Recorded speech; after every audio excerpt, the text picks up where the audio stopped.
Hi,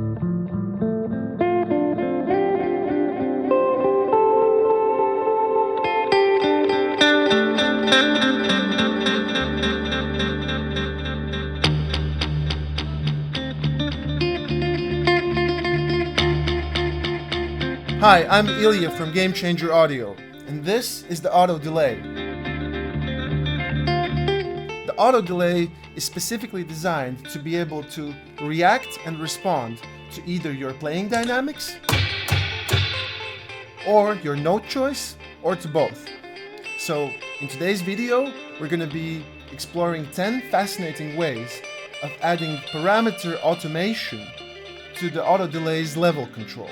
And all we're gonna need is just one patch cable like this. So let's get started.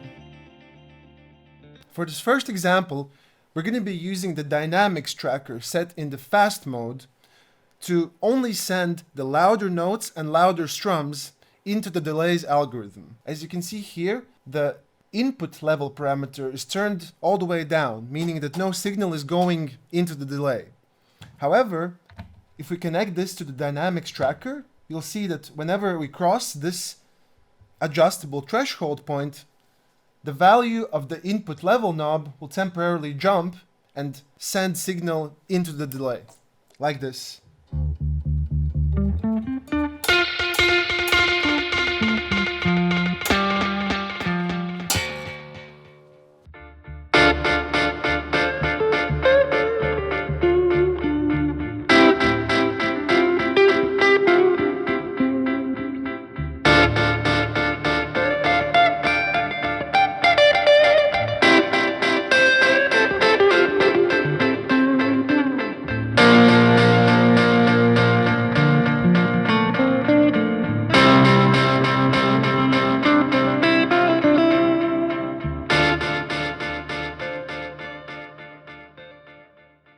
Now, let's simply invert this logic. By putting the pedal into alt mode, all of the connected parameters now assume the value of the smaller knob here. And as soon as I start playing loud enough to cross the dynamics threshold point, the value of the input level is going to temporarily return to the value of the larger knob. So in this case, the louder strums that cross the threshold point are not going to be sent into the delay, thus producing a nice swelling effect.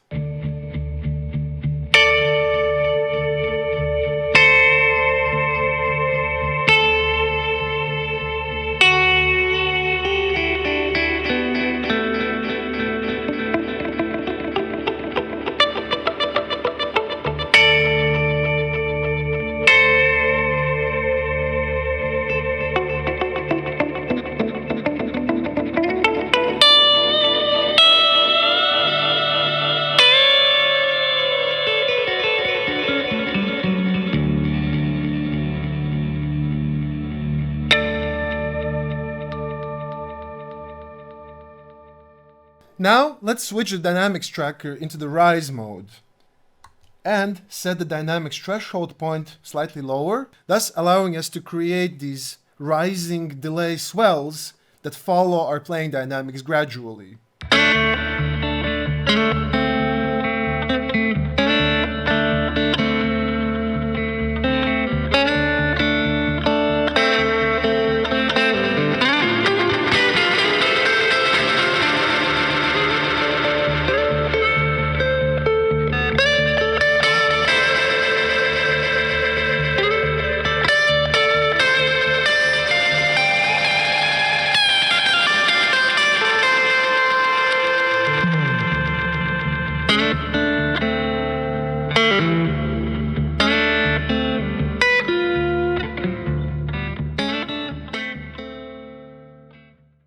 For example 4, I've got a really fast self-oscillating delay loop set up using the bucket brigade algorithm. And also, I'm going to set the level knob into the mix mode, which controls the mix between the dry and the wet signal. By setting the dynamics tracker into gate mode and setting the threshold level relatively high, I'll be able to do a loud strum that temporarily rapidly switches from the guitar signal to the oscillating trails.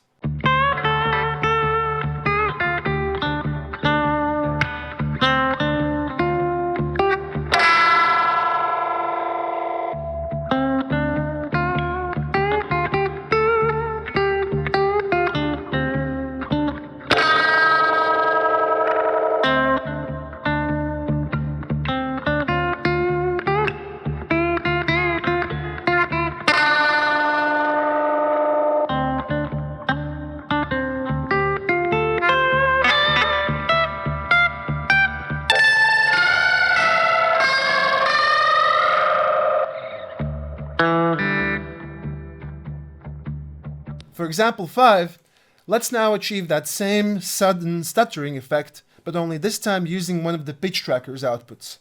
So simply switch the cable, and this one still goes here. The level control is still set to mix mode, but now we're going to be mixing all the way over to the wet signal, but only on one specific note. So I'm going to set the pitch tracker to note mode, and I'm going to calibrate the note to be a G sharp.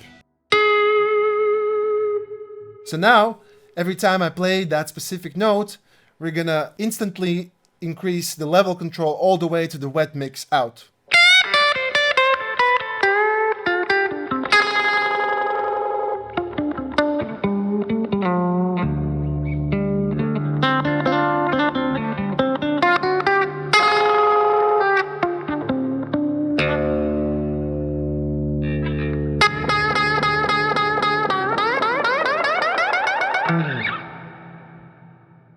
For example 6, we're still going to be using the pitch tracker in the note mode.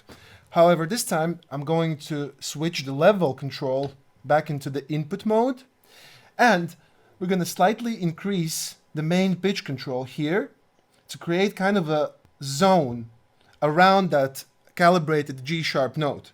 So basically, I'm going to have the delay send starting to increase around that note. The sector is roughly 2 semitones below and roughly 3 to 4 semitones above that note.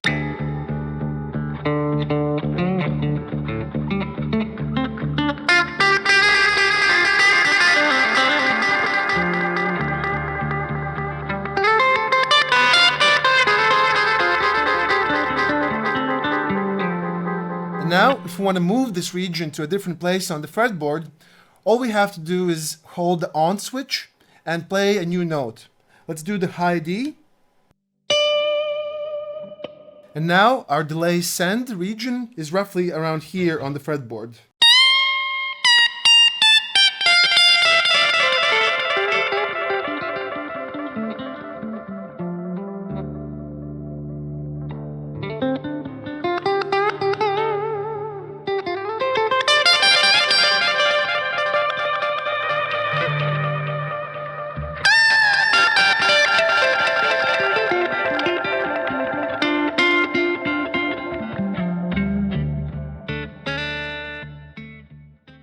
For example 7, we're going to be using the note mode again, but this time let's calibrate to a low A, and let's turn the main pitch control all the way down. As you'll see here, that creates this kind of fully lit segment starting from the middle point, which essentially means that now, as soon as I play the A note or anything below that note, it's going to open up the delay send level. And anything higher than that note is going to be left dry.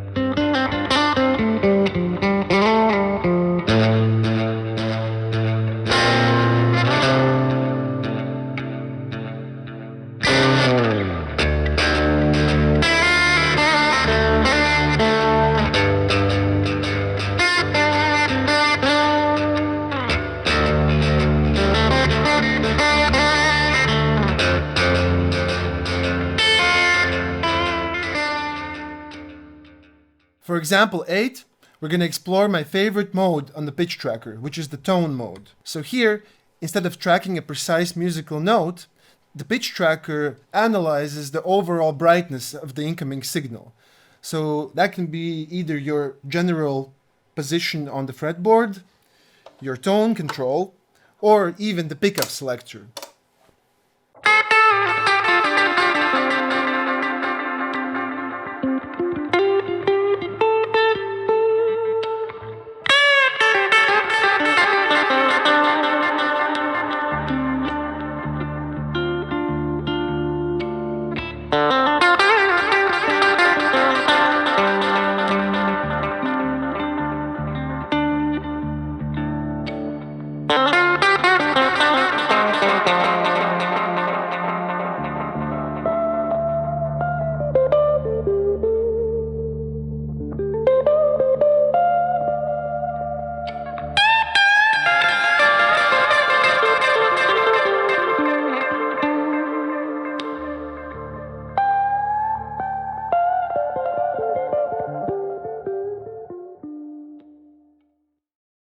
For example, number 9, we're going to set the pitch tracker into the volt per octave mode. This is an extremely precise pitch tracker mode that gives out a bipolar signal. That means positive and negative voltages. This can be used for precisely tracking a synthesizer, integrating the auto delay into a modular system, and so on. But we can also use it to send a bipolar positive and negative signal to the level control, which is now set into the mix mode. So my center note is going to be this D over here, and everything above it is going to produce a dry signal, and everything below that D is going to be fully wet.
So for the final 10th example, I'm going to be using the external mode to combine the dynamics and the pitch tracker's outputs into one automation signal. The external mode is designed so that you can take an external modulator, such as an LFO, a different envelope, or even an audio rate signal, and apply either one of the tracker's outputs onto it. But since here we don't have any external modulators, I'm going to be automating the level knob with the dynamics envelope in gate mode, but the condition is only going to take place if it's a loud note that's above the target D.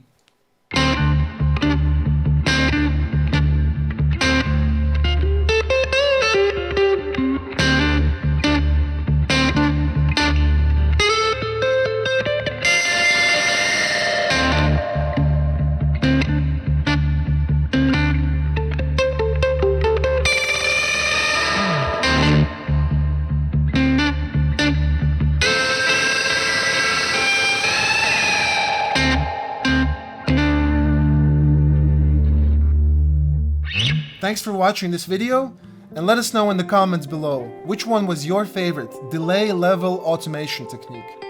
And also, let us know what should we do next.